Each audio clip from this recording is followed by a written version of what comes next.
Thank God for YouTube, and thank God for With the Fierceness, who was commenting on my video about Terrence McKenna and the end of time, because they just sent me a link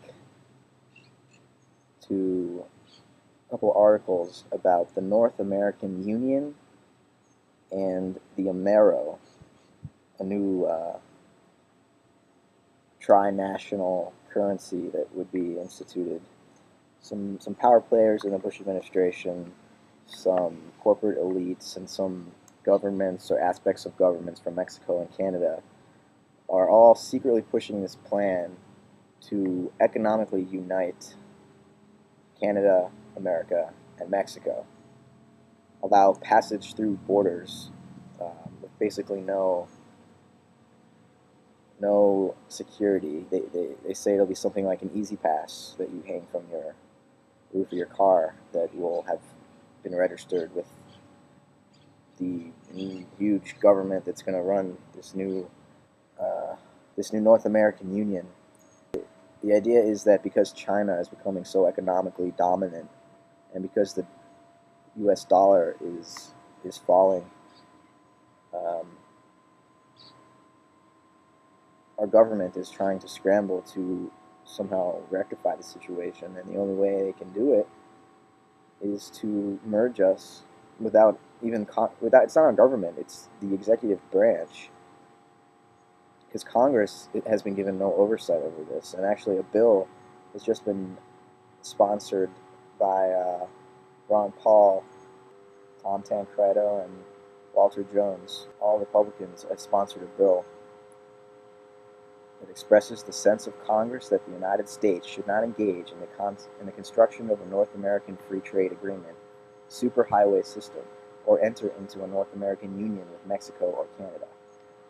The superhighway, I didn't mention that. They want to also build a superhighway, who knows, maybe like 10 lanes per side, per direction, that goes from Mexico through America up into Canada to, allow for trucking trade through easily up and down through all of these countries.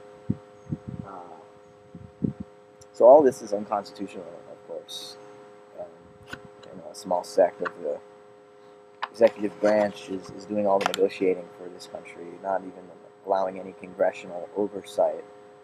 The media doesn't say a word about it, and the American people obviously are totally left in the dark and have no say in the most fundamental aspect of their own national sovereignty, their economy, their currency. We're having our currency.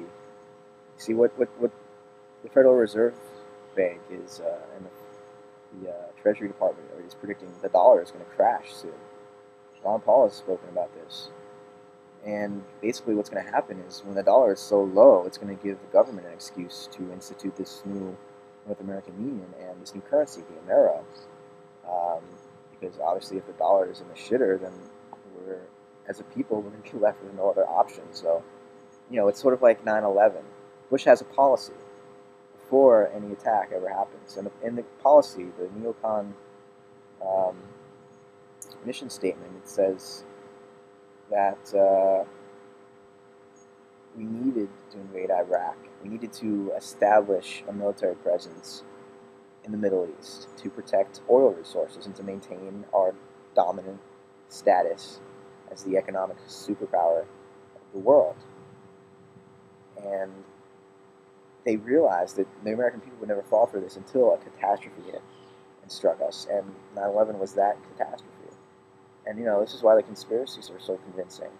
I don't really know what I believe. I don't believe anything. I believe nobody knows what really happened on that day. And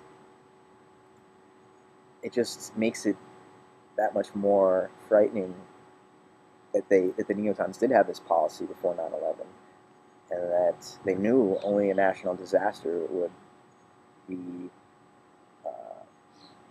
the factor that would convince the American public to actually go through with such a policy.